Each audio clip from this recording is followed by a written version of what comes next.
Hello, everyone. This is Morgan Lacey at LightWork Software. Thank you for joining us for Building an Empathy-Driven Workplace.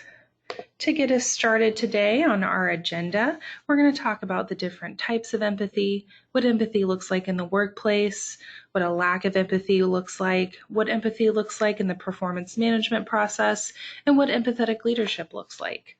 So without further ado, empathy is the foundation of successful relationships. It's what allows us to understand the perspectives, needs, and intentions of others. Being able to imagine what someone else may be thinking or feeling is a skill that allows us to walk a mile in another's shoes. Empathetic people are often good listeners and want to help people who are in distress. I think a good place to start when talking about building empathy is defining what empathy is and the three different types that empathy that people can have. The first type of empathy we're going to review is cognitive empathy. Cognitive empathy is a tool that allows us to use knowledge and understanding to help us navigate situations that require us to listen and problem solve with coworkers and friends. The word cognitive relates to the mental process of knowing, learning, and understanding. And I include that definition of cognitive because it provides some context to its relationship with empathy. Cognitive empathy in the workplace allows for employees and their peers to learn about each other in an effort to provide insight and context, because when supporting and guiding them through difficult or challenging times, those things are very important. When employees and leaders are better able to recognize and understand each other's mental states, it allows for a culture of open communication and collaboration. Our willingness to learn about others allows us to better engage and communicate effectively. Next, we have emotional empathy. This type of empathy is defined by our ability to share in someone else's emotional experience. This is not only being aware of the source of emotion, but actually feeling distress from someone else's pain or discomfort. The ability to have this kind of empathy can be a powerful tool in building connections and strengthening relationships. A great example of this kind of empathy is healthcare providers who are able to empathize with their patients are often better able to provide compassionate care. The word empath might come to mind, as they have the ability to fully take on emotional and mental states of others. This type of empathy leads us to help others in need, making it a useful skill in the workplace. And last, we have compassionate empathy. This type of empathy uses emotional intelligence to effectively respond to a situation without being overwhelmed.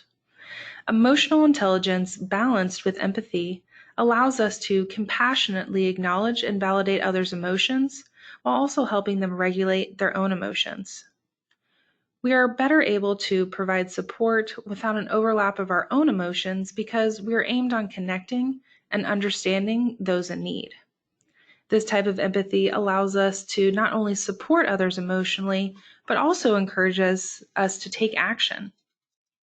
Empathy is the ability to understand a person's pain, while compassion is taking action to assist in another person's distress. When you combine them, it gives you a type of empathy that allows us to strengthen relationships and to solve problems. So now that we've talked about what empathy is and the different types, let's talk about signs that someone might be struggling with a lack of empathy.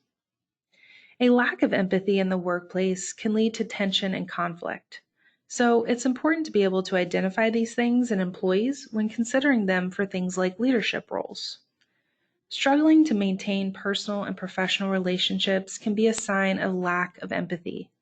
Not being able to connect and relate to someone can make communication a lot more difficult, and that is because it leads to maintaining difficult relationships. So someone's lack of communication or not being able to connect can make it really hard for them to maintain those relationships. And I think more and more people are starting to agree that empathy is crucial for peace and balance. It allows us to share thoughts and experiences and perspectives. Without it, we can struggle to collaborate as it makes us short-sighted. Those who lack empathy struggle as leaders to engage their employees and guide them effectively. Relationships, whether they are personal or professional, require us to connect and relate to one another. That connection allows us to support others when they are in distress. When people have trouble understanding how their behavior affects others, it can cause conflict and tension, especially in the workplace.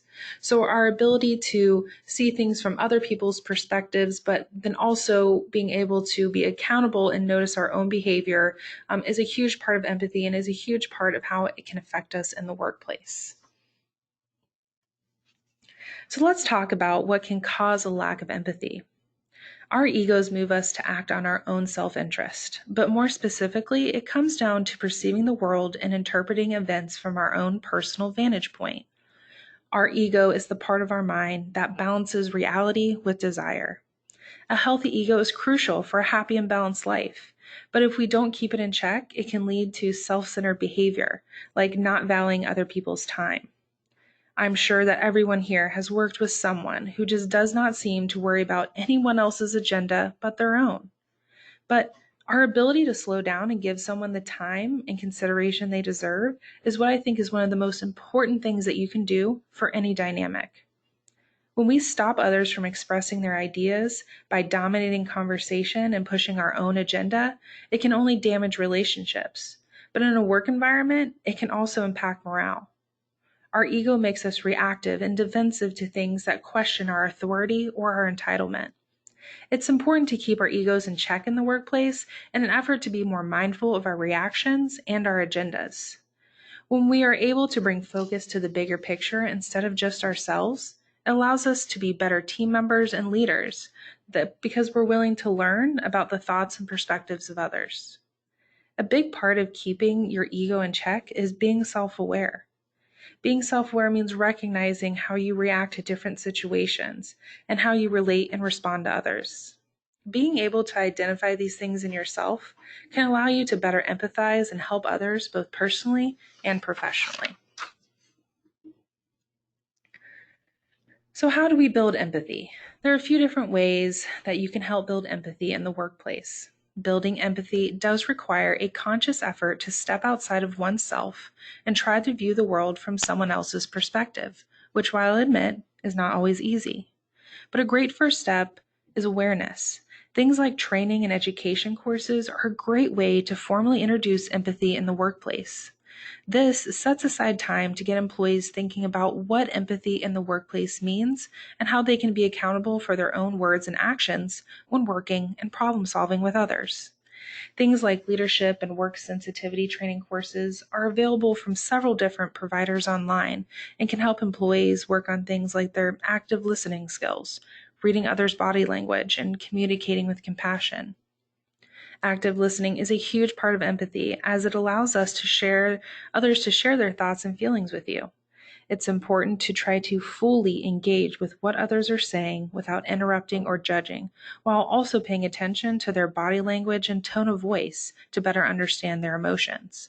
Now, I will say that is a lot to think about and remember every time you're listening to someone, which is why it takes practice to sharpen our active listening skills to a point where they're helping us build our ability to listen and understand the people around us. As I mentioned, empathy is a skill, and building that skill can have such a profound and positive effect on a work environment. Another way to build empathy is through shared experiences at work. By participating in activities with others, you can gain a deeper understanding for their perspectives and challenges. This can help build bonds of trust and respect, which are essential for empathetic relationships. And I think most of us can agree that a work-life balance is essential for our sanity, but it also affects our ability to empathize. Without a life-work balance, an employee can start to feel overwhelmed and burnt out, which can lead to negative effects on their ability to manage their emotions and reactions with coworkers. Providing employees with the option for wellness programs or flexible schedules allows them to work towards a healthy balance between work and life. Recognizing employees are more than just their work and giving them the flexibility to balance life and work shows them an investment in their success and happiness. If leaders are looking to build empathy on their team, they need to lead by example.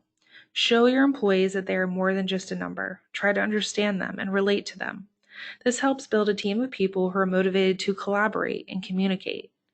Building empathy at work takes time and effort. It's a conscious decision each person has to make. As leaders, it's important to remind our team that listening and communicating with intention can create a work environment that promotes empathy and compassion.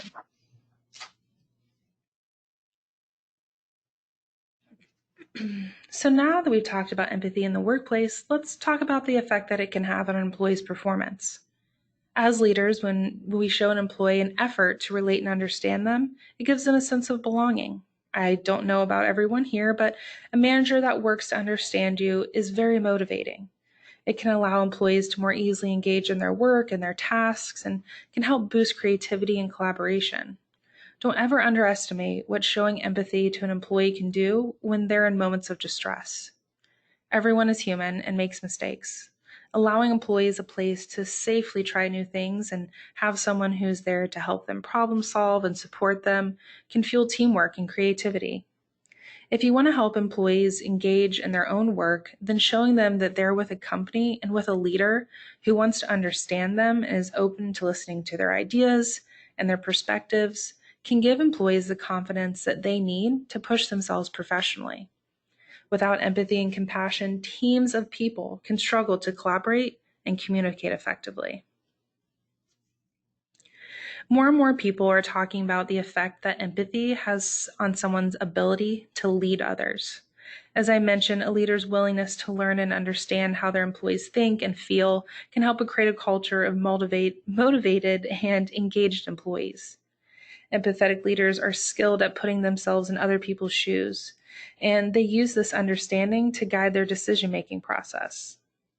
Empathetic leaders are able to create a sense of psychological safety within their teams, which can lead to an increase of trust and collaboration. They are also able to provide support to team members who are dealing with personal and professional challenges, and they're able to do so in a compassionate and understanding way. Overall, an empathetic leader is someone who's able to lead with both their head and their heart, and they're able to create a work environment that's supportive, inclusive, and productive. Building empathy in the workplace starts with leaders who are working to build and maintain dynamics with their employees that are based on trust and understanding. This helps foster a sense of community and purpose that can actually help with employee retention.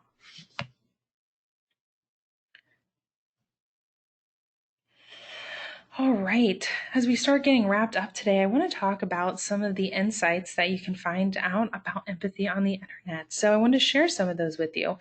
This year's empathy data shows that workplace flexibility continues to top the list of the most empathetic benefits an employer can offer.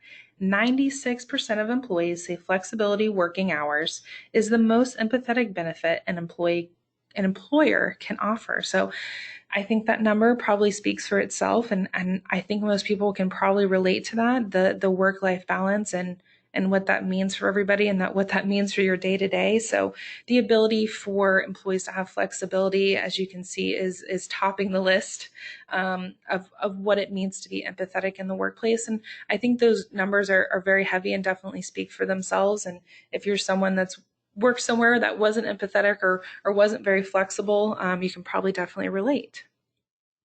All right, 90% of U.S. workers believe that empathetic leadership leads to higher job satisfaction, while 97% believe it decreases employees' turnover. And this is according to an empathy and business survey. So again, numbers speaking for themselves, 90% of U.S. workers believe empathetic leadership leads to higher job satisfaction. So I will say I'm in that 90% for sure. I do truly believe that empathetic leadership does allow you to enjoy your job more and get more satisfaction out of it. So just wanted to share these numbers with everybody, give them some insight into the rest of the world and how they view empathy and empathy in the workplace. And last but not least, more than 90% of U.S. workers believe that empathetic leadership is very important, but empathy is essential for a healthy workplace culture. So this is more than 90% believing that empathy is essential for a healthy workplace culture. And I'm in that 90% as well. This is actually according to SHRM's online survey. This was done in 2021, and I'm sure that number is actually probably higher now. Again, if you've ever worked somewhere where empathy was not a priority in the workplace, and people weren't interested in sharing their ideas and perspectives or learning about anybody else's, it can definitely make for a rough and a work environment that you don't look forward to being part of. So just wanted to share some of those insights. Alrighty, well, as we get wrapped up today, I want to talk a little bit about LightWork performance management. We've talked a lot today about communication in the workplace and how important it is when it comes to working to learn and understand those around us. Giving employees and their leaders the tools that they need to have open and ongoing communication can be crucial to their professional growth. LightWork performance management allows employees and their managers to easily access and participate in the performance management process. LightWork Performance Management provides tools like surveys that allow managers to engage and learn about their employees' needs and experiences. Goal setting for accountability and focus, and performance reviews to give managers insight into where their employees' strengths and areas of weakness are crucial to being a leader that has insight to lead. If you'd like to learn more about the tools in LightWork Performance Management and how they can help your team communicate, please feel free to reach out to our team. You can reach out to us at www.lightworksoftware.com. I'm always happy to meet with people and talk more in depth about empathy in the workplace and how it's specific to your department or to your industry. I do try to keep these 30 minutes kind of high level and pretty general, just to kind of let everybody dip their toes into empathy in the workplace, what it means, and all the different places that it affects and how it affects turnover rates and morale and job satisfaction. There's just so much that goes into it. And I spent a long time preparing and reading up on it. So if you'd like to learn more, you have a specific situation in mind, please feel free to reach out to me. I'm happy to talk through it. I just try to keep it as high level as possible so it's for everybody, but I'm happy to connect and talk more about it. With that being said, thank you so much for joining us. I hope you guys join us again next month. It's so exciting to see that there's hundreds of people who are interested about learning about empathy in the workplace.